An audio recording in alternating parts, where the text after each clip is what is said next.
केंद्रीय गृह मंत्री अमित शाह नॉर्थ ईस्ट के 2 दिवसीय दौरे पर की राजधानी शिलोंग पहुंचे। यहां उन्होंने असम राइफल्स के ग्रीन सोहरा प्लांटेशन ड्राइव की शुरुआत की। इस दौरान अमित शाह ने यहां पर पौधारोपण भी किया। इस दौरान अमित शाह ने कहा कि पिछले 25-30 साल के चेरापूंजी ने अपना हरा भरा दर्जा खो दिया है और इसका मुख्य कारण विकास के नाम पर की जा रही पेड़ों की कटाई है, लेकिन अब हमने चेरापूंजी को फिर से हरा भरा करने का संकल्प लिया है। आपको बता दें कि अमित शाह ने इस दौरान greater Sohra water supply scheme का उद्घाटन भी किया। इस अवसर पर डोनर मंत्री श्री जी किशन रेड्डी, विज्ञान और प्रौद्योगिकी तथा अंतरिक्ष विभाग राज्य मंत्री डॉक्टर जितेंद्र सिंह, डोनर मंत्रालय के राज्य मंत्री श्री BL वर्मा, मेघालय के मुख्यमंत्री श्री कॉनराड संगमा और केंद्र तथा राज्य सरकार के वरिष्ठ अधिकारी भी उपस्थित थे। इस दौरान अमित शाह ने अपने संबोधन में वनारोपण और वृक्षारोपण के महत्व का जिक्र करते हुए सदाबहार पूर्वोत्तर का नारा दिया। अमित शाह ने इस दौरान कहा कि चेरापूंजी में पहले साल भर बारिश होती थी और वो सब यहाँ की हरियाली की वजह से था, लेकिन अब विकास के नाम पर यहाँ अंधाधुंध कटाई की जा रही है, जिससे यहाँ की स्थिति अब काफी बदल गई है। उन्होंने कहा कि चेरापूंजी को फिर से हरा भरा बनाने का एक महत्वाकांक्षी प्रोजेक्ट आज शुरू हुआ है। इस दौरान अमित शाह ने बताया कि चेरापूंजी के पूरे इलाके को वृक्षारोपण की दृष्टि से असम राइफल अडॉप्ट करने वाला है। मेघालय के मुख्यमंत्री श्री संगमा जी से मैंने बात करी थी कि जब हम छोटे थे, पढ़ते थे,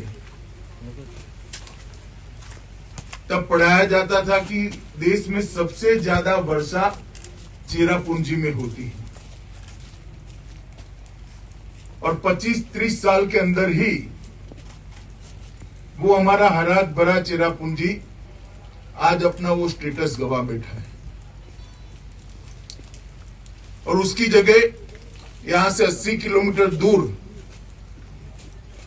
कोई एक स्थान पर सबसे ज्यादा बारिश की रिकॉर्ड स्थापित हो गया है और उसका मूल कारण विकास के नाम पर हमारे दुर्लक्ष्य के कारण वृक्षों की अंधाधुंध कटाई है।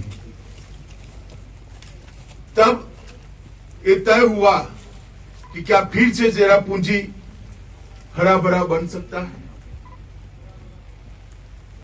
इस राज्य का नाम ही मेघालय है, मेघा के आलय के बीच में रहने वाला राज्य, और अगर इस राज्य में ही बारिश की कमी होती है तो कितना बड़ा संकट का कारण है। तो उस वक्त असम राइफल, अन्य पैरामिलिट्री फोर्सेस मिलकर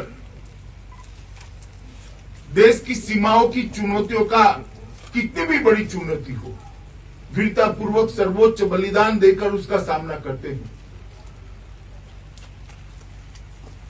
और ढेर सारे उदाहरण हैं, उनकी वीरता के कारण देश कई संकटों से बाहर आया है और आज हमारा सार्वभौमत्व अक्षुण्ण है। चाहे असम राइफल हो, चाहे BSF हो, चाहे SSB हो, चाहे इंडो तिब्बतियन पुलिस हो, सबने अलग अलग जगह पे वीरता दिखाते हुए हमारी सीमाओं की सुरक्षा की। CRPF ने देश की आंतरिक सुरक्षा को संभालते हुए इसी प्रकार के सर्वोच्च बलिदान के कई उदाहरण दिए। मगर विगत 2 वर्षों से 2020 में और 2021 में उन्होंने पर्यावरण का भी मोर्चा संभाला। मुझे आप लोगों को बताते हुए आनंद है कि गत साल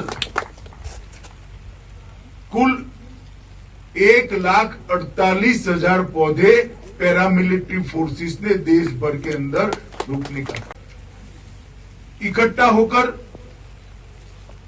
देश में लगभग 1 करोड़ पौधे अलग अलग स्थान पर रोपे जाएंगे और बहुत बारीकी से इसका आयोजन हुआ है। जहां मैदानी इलाके हैं वहां पीपल, वट वृक्ष, नीम जामुन, इस प्रकार के वृक्षों को लगाएंगे। जहां पहाड़ी इलाके हैं वहां भी पहाड़ के अंदर नेचुरल कोर्स में अपने बीज पवन से फैलाकर घनघोर, जिसको कहते हैं वन बनाने की क्षमता जिन वृक्षों में है, इस प्रकार के वृक्ष बोए गए हैं और उनका सिलेक्शन भी उस तरह से किया गया है कि एक लंबे आयुष्य तक ये जिंदा रहेंगे, लंबे सालों तक ये पृथ्वी की सेवा करते रहेंगे। और मुझे आनंद है कि आज उसी कार्यक्रम की कड़ी में लगभग 100 हेक्टेयर बंजर भूमि की हमने यहाँ पहचान की है।